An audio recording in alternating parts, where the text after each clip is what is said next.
Hi everyone, Lewis here at TT Combat. Today we're back to talk about some more rules for Drop Zone Commander. Okay, so the way that we deal with scenery in Drop Zone Commander 2.0 is slightly different from the way that we dealt with it in 1.0. So instead of buildings being based on floors, we now base them on volume. So a building that's 6 inches high will be a certain size compared to a building that's 5 floors high.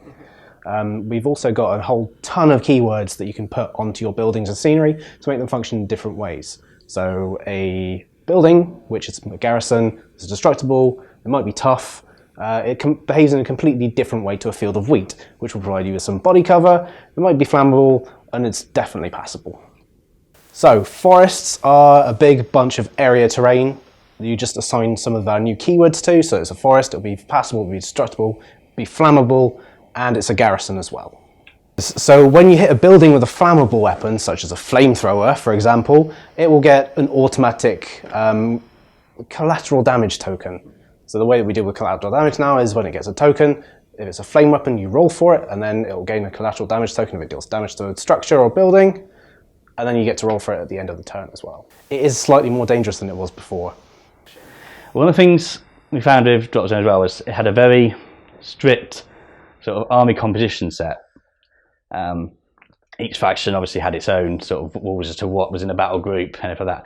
We took that away, so there's one sort of battle group rules for the entire game now, which has helped with army composition a lot for, especially again, it's for new players. They don't have to learn so much at the beginning to even just get into the game. We've taken away a couple of other rules that weren't really necessary, things like there used to be a max squad amount on each battle group.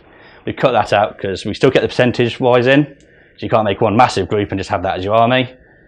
But you can now add a few more groups. So you've got a bit more flexibility within each one. We've only got a few battle groups now. We have your frontline group, which is your infantry, HQ group, which is obviously your commanders, a vanguard group, which is all your special forces, the standard armour for your tanks. And we have, of course, our auxiliary group and the war engine group for our behemoths. The behemoths basically go into a group on their own. They don't share a group with anything else, they're too big. That's the biggest problem. Nothing else sort of function from them from a command point of view. And they sort of work very independently and just go and cause chaos as and where they want to.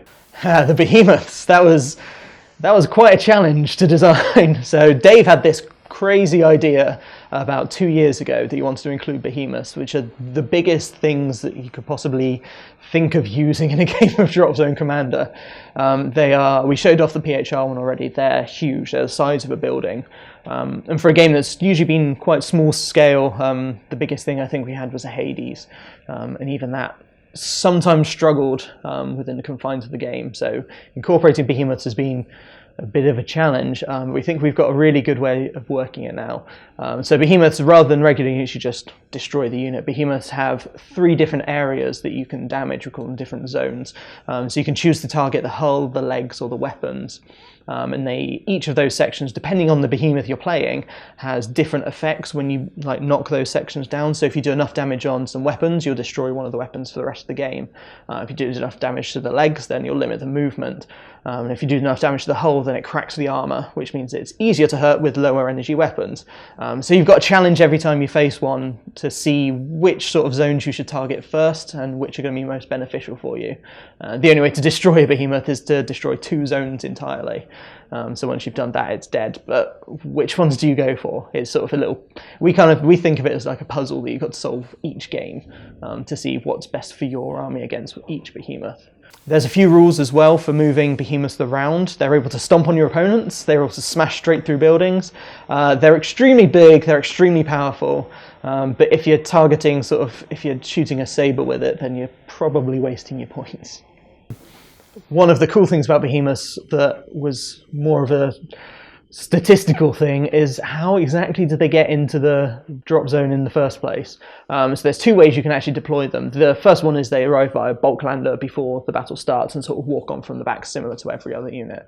The other way is that you can deploy them via drop harness. Now drop harnesses are designed specifically for behemoths to they pop out of strike carriers and fall straight to Earth from orbit. And that makes quite an impression when it lands, I'll tell you that. It's relatively risky for the behemoth, especially if it lands in the wrong place or lands on something. It can wreck things as it comes down, but if there's anything left standing afterwards, then it's going to get hit on the way in. Essentially, we've now moved everything all the army units are now digital, they're all online, so it gives us a lot of benefits for that.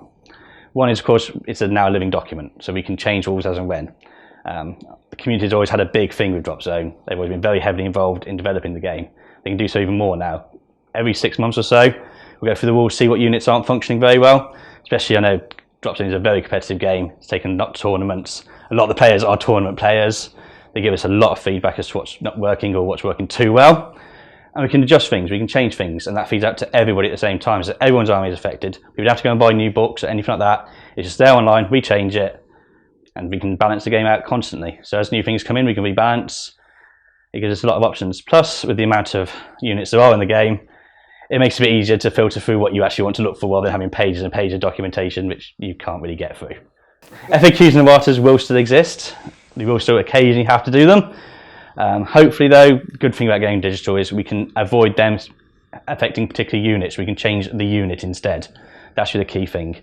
FAQs and erratas are more for rule clarifications for the standard rule set rather than this unit must do this. We can just change that on the unit, so it'd be far easier for us.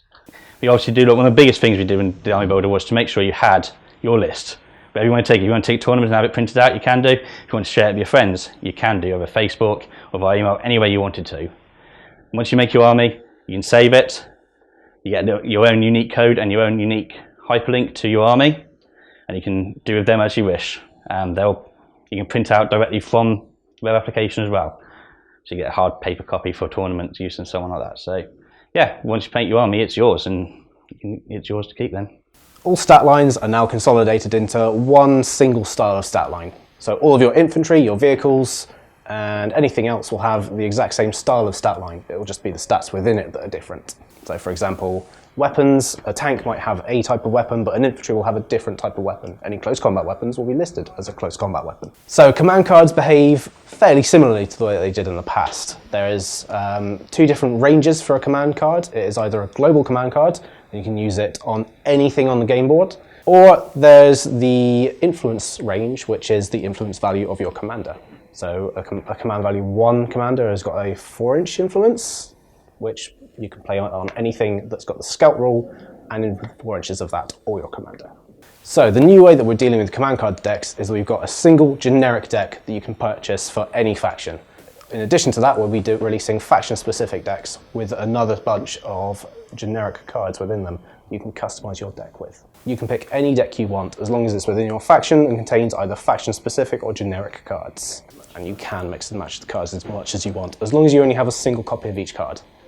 That's just a bit of information about Drop Zone 2.0. We'll have more information coming soon, and we'll be back again talking about Drop Fleet Commander and new Resistance Fleet, along with some of the new ships as well. So tune into TT Community, and you can find us then.